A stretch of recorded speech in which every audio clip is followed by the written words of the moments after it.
हरे कृष्णा। उज्जैन नगरी में स्थित महाकाल ज्योतिर्लिंग शिव जी का तीसरा ज्योतिर्लिंग कहलाता है। यह परम पवित्र ज्योतिर्लिंग मध्य प्रदेश के उज्जैन नगर में है। पुण्यशीला क्षिप्रा नदी के तट पर स्थित उज्जैन प्राचीन काल में उज्जैनी के नाम से विख्यात था। इसे अवंतिकापुरी भी कहते हैं। यह भारत की परम पवित्र सप्तपुरियों में से एक है। महाभारत, शिव पुराण एवं स्कंद पुराण में महाकाल ज्योतिर्लिंग की महिमा का पूरे विस्तार से वर्णन किया गया है। इस ज्योतिर्लिंग से संबंधित दो कहानियां पुराणों में वर्णित है, जो इस प्रकार है। पहले शिव पुराण की वर्णित कथा के बारे में हम जानते हैं।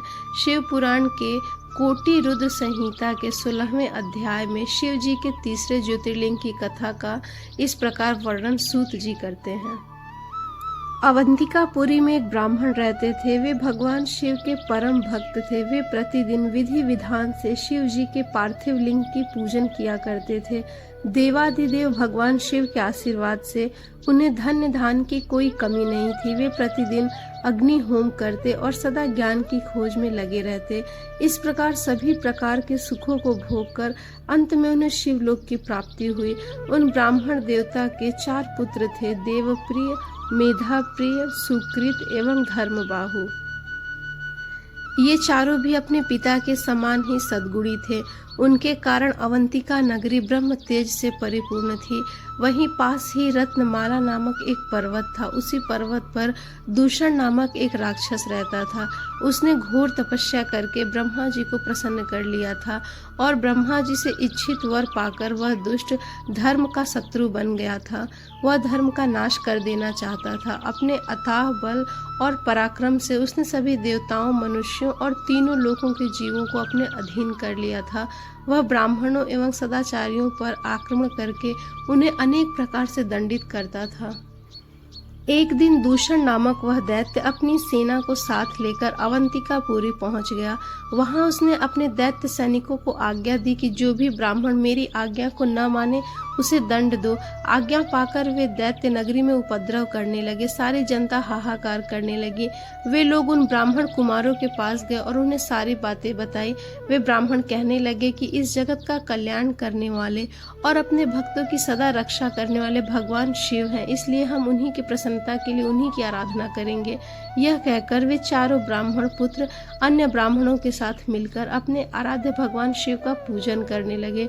उसी समय चारों महादैत्य वहां पहुंच गए और उन ब्राह्मणों को शिव जी की आराधना में देखकर अत्यंत क्रोधित होकर बोले, इन्हें मारो, इन्हें मारो। परंतु जैसे ही वे दैत्य ब्राह्मणों को पीड़ित करने के लिए आगे बढ़े, उसी समय भगवान शिव पार्थिव लिंग से प्रकट हो गए और उन्होंने पल भर में सभी दैत्यों को मार डाला। दूषण नामक महादैत्य को भी मौत के घाट उतार दिया। शिव जी को साक्षात सामने पाकर वे सभी ब्राह्मण भगवान शिव की स्तुति करने लगे। आकाश से देवता पुष्प वर्षा करने लगे। भगवान शिव ने प्रसन्नता पूर्वक उन ब्राह्मण कुमारों को वरदान मांगने के लिए कहा। अपने आराध्य भगवान शिव के वचन सुनकर ब्राह्मण बोले, हे देवाधिदेव कल्याणकारी भगवान शिव, यदि आप हमारी आराधना से प्रसन्न हैं तो आप हम पर कृपा कर अपने श्री चरणों में स्थान दें, ताकि हम जीवन मरण के बंधन से छूट जाएं और आपके दर्शनों की हमारी अभिलाषा पूरी होती रहे।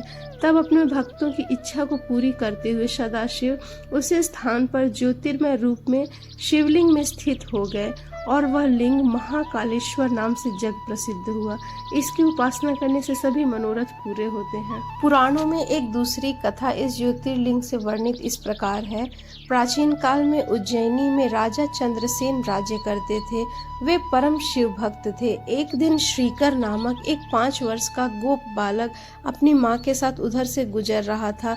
राजा का शिव पूजन देखकर उसे बहुत विस्मय और कौतूहल हुआ। वह स्वयं उसी प्रकार की सामग्रियों से शिव पूजन करने के लिए लालायित हो उठा। सामग्री का साधन न जुटा पाते हुए वह लौटते समय उस रास्ते से एक पत्थर का टुकड़ा उठा लेता है। घर आकर उसी पत्थर को शिव रूप में स्थापित कर पुष्प, चंदन आदि से परम श्रद्धा पूर्वक उसकी पूजा अर्चना करने लगता है। माता भोजन करने के लिए बुलाने आई, किंतु वह पूजा छोड़कर उठने के लिए किसी प्रकार भी तैयार नहीं हुआ। अंत में उसकी माता ने झल्लाकर पत्थर का वह टुकड़ा उठाकर दूर फेंक दिया। इससे वह बालक बहुत दुखी होकर जोर जोर से रोता हुआ भगवान शिव को पुकारने लगा।